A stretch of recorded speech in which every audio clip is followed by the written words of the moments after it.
Here's you had one of your better games of the season last weekend. I mean, what kind of enabled you to do that? How were you able to play so fast?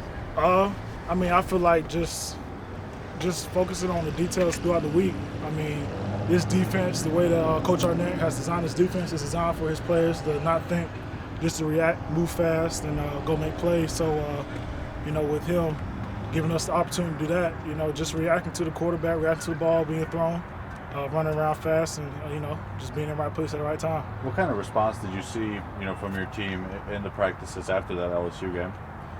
I feel like we were a little bit more urgent.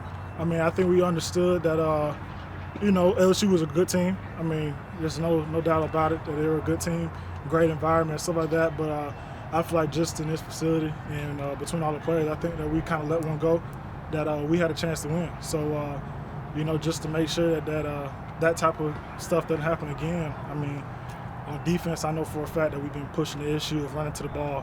When we get to the ball, let's work on getting the ball out and stuff like that. So it's a lot of things I've been working on lately. I guess how does that urgency maintain now, coming off a win? You're not coming off loss this time.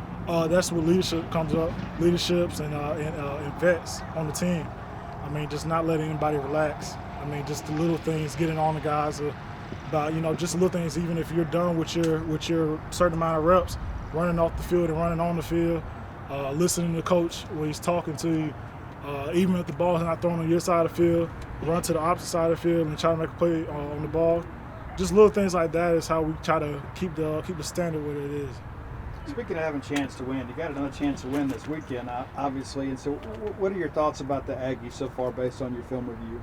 I mean, it's a great team. I mean, any time you go against a Texas A&M Aggie team, and especially a team that's led by Coach Jimbo Fisher, I mean, you got to be on your P's and Q's, especially on defense. I mean, they got a lot of weapons. They can spread the field out really fast at receiver position.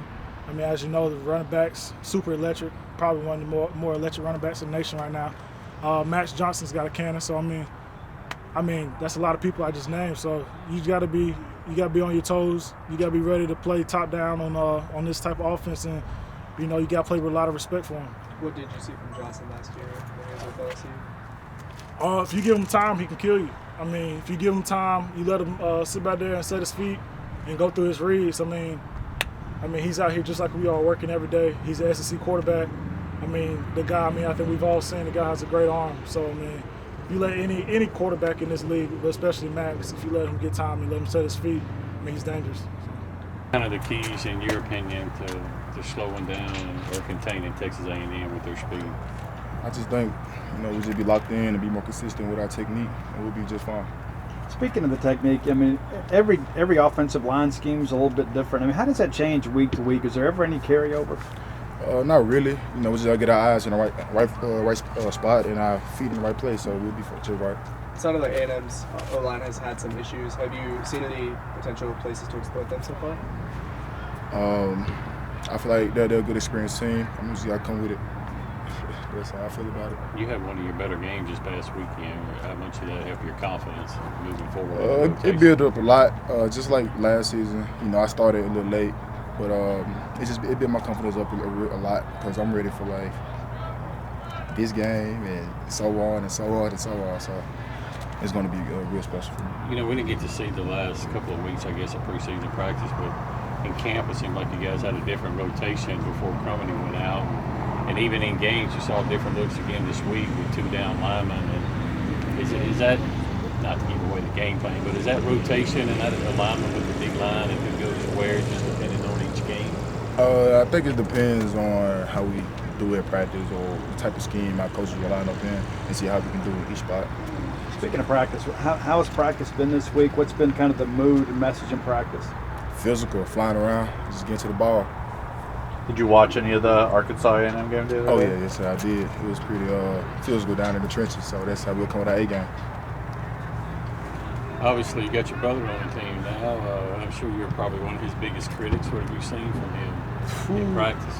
Not just from me, but from everybody. They see that he's real fast. He gonna be great on down the road, and they always tell me, he gonna be better than you, and I tell them I hope so. He got that speed on him. Was there a moment when you guys were in high school that y'all could vision this playing in the same SEC team? Oh yeah, when we was playing Clinton, and I was on the other end, I saw him on the other end. I was like, oh yeah. And then as he was getting recruited, and I told him, you know, hey, you don't have to follow my footsteps, but if you come here, it'll be great. You know, we're playing what now? We were playing Clinton High School. I got you. Yeah, that's when he first started to play beside me. So. Gotcha. How much does he pick your brain after practice about the defense? Nah, you know, we both are like self-learners. You know, if we really go to somebody or go to each other for real help, we'll do that. But we do it ourselves. Another freshman starting to get some playing time too. Trevion Williams played a lot more this past Saturday. Just your thoughts on him? They got big, fast, strong, but he just don't know his full potential yet. You know, he's still young, but he's coming along. Just what's kind of the message you try to give those young guys as they're, you know, maybe not getting as many snaps as they would hope for, but, you know, as it kind of builds and they build experience, what can you kind of relay from being in their shoes? Keep going, stay focused, don't let it discourage you, because I know how they can be coming in from high school being a big dog to coming to college being the underdog. So I just tell them just keep going and keep learning. Just how different do these SEC games feel than non-conference games? Just within the atmosphere, or just the atmosphere and like, oh what it's yeah, like to play them. I kind of knew. I told him, I said, this ain't gonna be play Bowling Green. I said, this not gonna be the one that a lot of fans come to. But I guarantee you, this stretch on from here on now is going to be crazy. You know, with the atmosphere, the cowbells, and everything like that. So, we're ready.